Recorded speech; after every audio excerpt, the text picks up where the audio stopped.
Assalamualaikum warahmatullahi wabarakatuh. Salam sejahtera untuk kita semua dan salam sehat untuk para sahabat. Bersua kembali atas rahmat dan berkah dari Allah Subhanahu wa taala, Tuhan yang Maha Kuasa.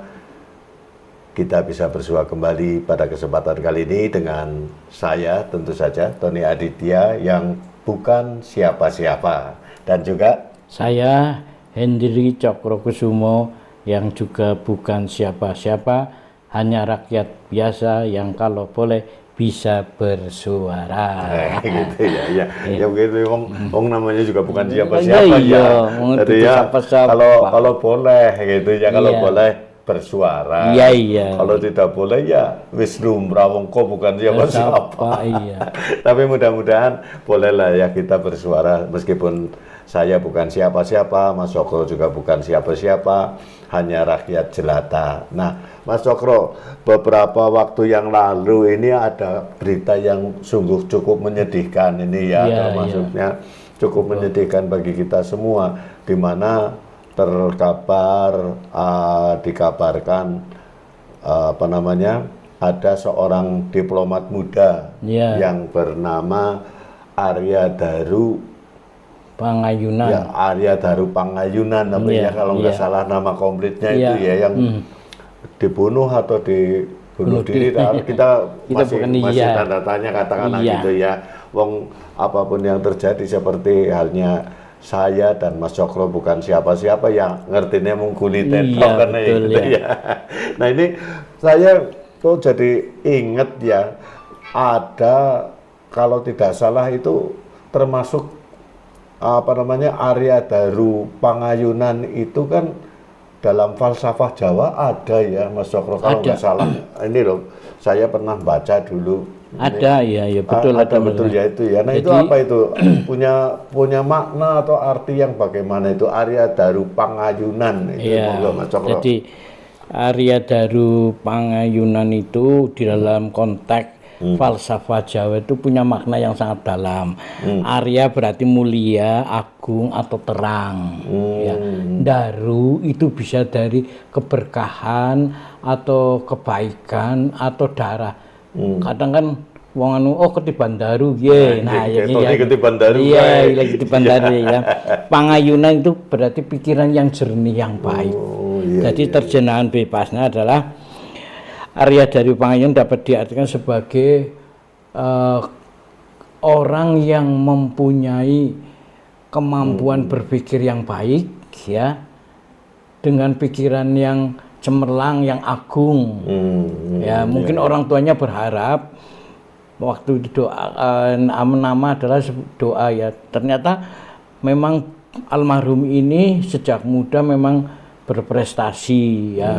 Kemarin waktu konferensi pers itu beliau itu dari muda, karena dia anak dari seorang dosen yang kemudian lagi sekolah di S3, dia juga pernah di sekolah di luar negeri juga, di sana di mana di Amerika lah pokoknya, tapi di kota apa saya nggak tahu lah, agak lupa. Lah itu memang punya dedikasi yang baik ya. Terus dia juga supel, baik, sesuai dengan namanya lah. Jadi Arya Daru Pangayunan itu seorang yang mempunyai kekuatan pikiran yang jernih dengan intelektual yang bersih. Itu terjemahan bebasnya kan begitu. Nah mungkin kalau nama Arya Daru Tony Aditya kayaknya ya orang cocok lah ya kan. Nah, ini tapi Pangayunan kan pikiran, Mas. Pangayun-ayun. Itu ada juga orang yang ngomong ngenai jeneng maring anak kowe aja kaboten niku kok ora kuat bocah. Nah ini nama Arya Daru Pangayunan itu kan mengandung falsafah yang begitu mendalam ya. Betul, ya. Berarti apa benar ini Mas Cokro dengan ada petuah yang mengatakan kalau memberi nama itu aja kaboten, nah ya artinya jangan memberatkan yang diberi nama itu. Nah ini kira-kira bagaimana? Padahal itu kan diberi nama Arya Daru Pangayunan, Pak, mungkin ini orang tuanya apa namanya, falsafah Jawanya cukup mendalam itu ya. Nah itu kalau istilah jangan jeneng kaboten maring anak itu sebetulnya apa namanya, benar apa ora kayak gue? Ya kalau saya pribadi ya Mas Tony, itu sebenarnya hanya mitos saja ya. Mitos ya. Mitos ya. Karena tapi berilah nama-nama yang baik. Aja misalkan kita misalkan ngasih nama karena anaknya kepalanya nggak simetris itu diundang si Peyang apa sih iya ada apa Bagol apa gitu loh ya. Nah ini karena itu tadi sebetulnya nama itu juga mengandung doa ya, mengandung itu sebetulnya kaboten jeneng ye dadine ora kuat, sebetulnya itu kan hanya satu takdir saja yang kebetulan saja. Tapi di orang Jawa seneng di otak-atik gathuk. Iya. Contohnya misalnya kayak saya, namanya Hendri Cokrokusumo. Itu kan berarti kan sama dengan dari Raja Mataram itu kan. Prabu Hanyokrokusumo kan karena gitu. Sebetulnya kaboten itu supaya orang-orang elit di sana, orang-orang petinggi kerajaan pada zaman tidak boleh sama dengan kawulonnya sebetulnya. Awalnya begitu ya. Harus ada bedanya itu. Misalnya kayak Aryo Penangsang kok jeneng Aryo Daru Tony Aditya sebetulnya itu karena zaman dulu orang yang tingkat atas itu awanti-wanti sing bawah aja nganti pada sama dengan nama saya, jangan sampai gitu. Dimitoskan itu sebetulnya nggak ada ya. Jadi seperti itu ya. Kaboten jeneng gue wong jenenge kok Cokrokusumo. Masih gitu ya. Sebetulnya yang enggak, ini cuma mitos saja. Mitos. Jadi kita jangan tidak ada salahnya bagi Anda sekalian yang ingin Anda memberikan nama kepada putra atau putrinya, tetap saja bisa mencari di falsafah Jawa yang bagus, punya banyak, arti bagus kan kayak gitu ya. Kalah Misalnya tidak Cokrokusumo tapi Cokro Manggilingan itu juga bagus ya. Hendri Cokro Manggilingan. Nah, Mas Cokro dikaitkan dengan Tony Aditya Warman tuh. Ya itu Tony Aditya Warman ya kan itu raja zaman itu kan. Nah, ini kalau memang berkait soal nama ini kan akhirnya kita berkaitan dengan berbicara soal nama seseorang. Betul ya. Nah itu ada nggak istilahnya untuk tadi ya yang betul-betul Arya Daru Pangayunan itu. Ya. Nah ini terkait dengan mungkin justru dengan nama itu bisa membawa karir yang tinggi dan sebagainya. Karena harapannya itu tadi Arya itu berarti agung atau yang besar atau yang terang gitu ya. Daru itu jelas kalau dari ketiban Daru berarti wahyu ya. Lah Pangayun itu pemikiran jauh ke depan yang bersih yang tinggi lah. Pengangan-anganan. Jadi orang tua mungkin berharap anak saya ini mempunyai karakteristik yang bagus, yang punya kesadaran diri dari dalam sehingga dia bisa menjadi manusia yang utama kan itu sebenarnya bebasnya itu. Tapi juga mengajarkan bahwa Arya Daru Pangayunan itu mengajarkan falsafah kita untuk selalu introspeksi dari dalam. Artinya mencari kebaikan-kebaikan dalam hidup ini di samping dari dalam kita gali dulu. Artinya ini kebaikan-kebaikan yang kita munculkan itu di dalam dari tubuh kita dari ajaran nenek moyang terutama dari orang tua terdekat, kedua orang tua kita kan akan mengukir jiwa raganya kita kan. Ya yang baik kita tiru, kemudian kita implementasikan dalam kehidupan kebaikan-kebaikan yang kita terima dari orang tua ini sehingga bisa kita hidup itu selaras itu loh. Gitu ya. Nah ini tentu saja ya kalau misalnya orang tua yang ingin memberikan nama kepada anaknya ya, itu kan waktu itu masih katakanlah masih bayi ya, 40 hari baru kasih nama kan gitu ya. Nah nanti setelah besar, katakanlah sudah sekolah, sudah mengerti, itu mestinya orang tua harus bisa menjelaskan pada si anak itu, kayak misalnya Arya Daru Pangayunan, Arya katakanlah panggilannya, ini kamu terkasih nama Arya Daru Pangayunan ini mempunyai arti seperti ini. Jadi dalam kamu hidup sehari-hari, dalam hidup dan kehidupanmu harus selalu berpegang teguh pada apa namamu kan? Iya betul ya, karena namanya itu bisa memotivasi seseorang untuk lebih baik ya. Misalkan kita kasih nama dulu Soeharto, Su itu kan baik, Harto itu kan kekayaan ya, artinya kita lek tak jeneng Soeharto kae lho ndemben presidenmu kemen kan 32 tahun ora eneng presiden paling do wis Soeharto. Panjangan lah kowe sampean pinter golek duit kaya Pak Harto nah gitu deh. Maksudnya kata motivasi ya Soekarno itu kan telinga ya. Jadi memang pada waktu itu Bung Karno selalu mendengarkan apa yang aspirasi dari rakyat. Ya, inspirasi dan aspirasi rakyat itu betul-betul sehingga beliau sebagai penyambung lidah bangsa Indonesia kan itu. Makanya tidak ada salahnya untuk Bapak Ibu sekalian yang barangkali atau ingin memberi nama kepada anak atau sudah memberi nama kepada anak, khususnya yang terkait dengan apa yang diharapkan, mestinya setelah besar nanti, setelah tahulah bahwa namamu katakanlah Tony Aditya, Tony ke artinya kiye, Aditya artinya kiye, itu harus dijelaskan agar nanti bisa sebagai pegangan hidup bagi si anak, kan seperti itu ya.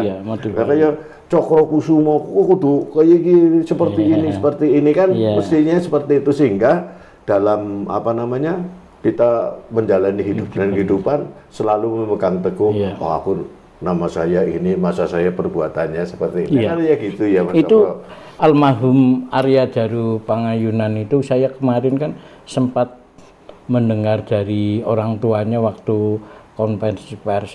Memang anak itu sudah dari kecil Mas, kata beliau ayahnya itu sudah sangat mandiri, kemudian dia waktu pertama kali begitu lulus sarjana aja langsung minta nikah, ditanya sama bapaknya kan, kamu belum punya kerjaan kok mau nikah ya?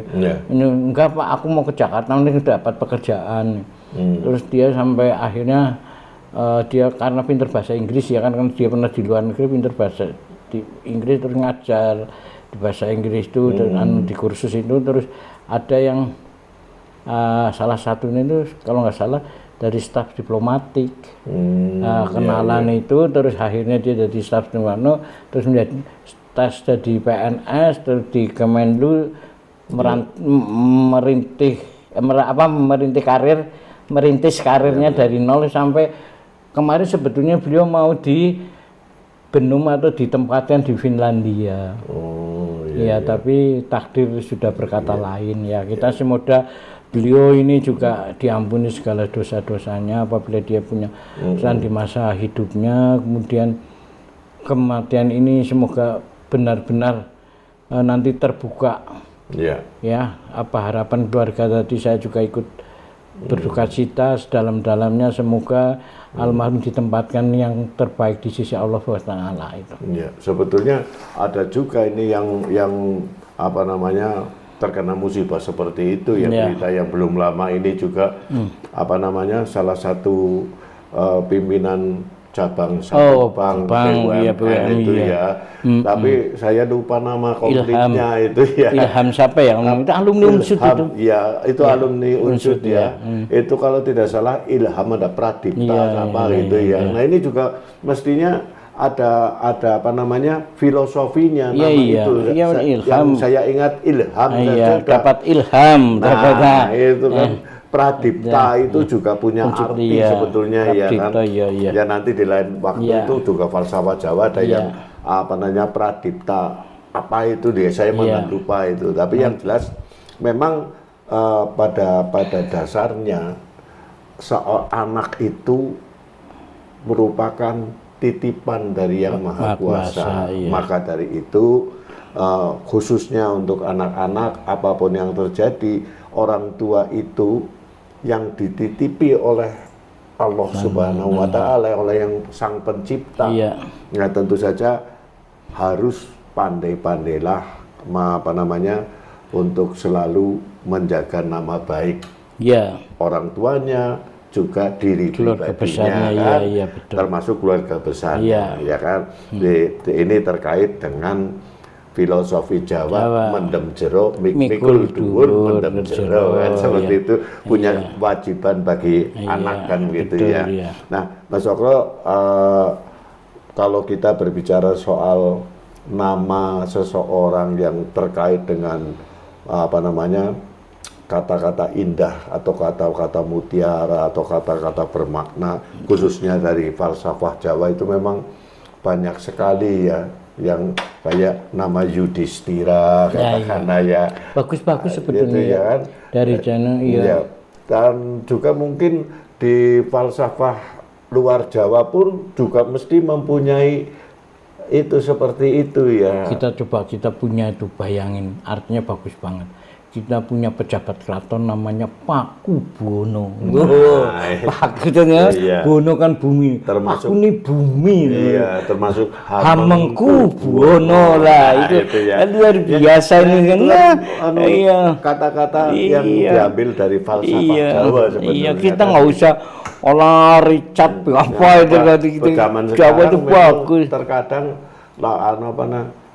nama anak jeneng Slamet, Sugeng, terus apa yang lain-lainnya itu Sukir, Narsif, itu jarang sekali kita dengar, ya. Dan mudah-mudahan dengan meskipun hanya kulitnya saja, saya yang bukan siapa-siapa dan juga Mas Sokro bukan siapa-siapa, sedikit mengupas kulit tentang nama yang diambilkan dari falsafah Jawa, seperti yang dikatakan tadi tentang Arya Daru Pangayunan itu, dan juga masih banyak nama seperti Pakubuwono, Hamengkubuwono, Soekarno, Soeharto. Iya, kalau kita gabungkan gini, saya juga kan kita kebetulan kita orang Muslim, kasih nama Muhammad, ya, laki-laki terpuji karena Muhammad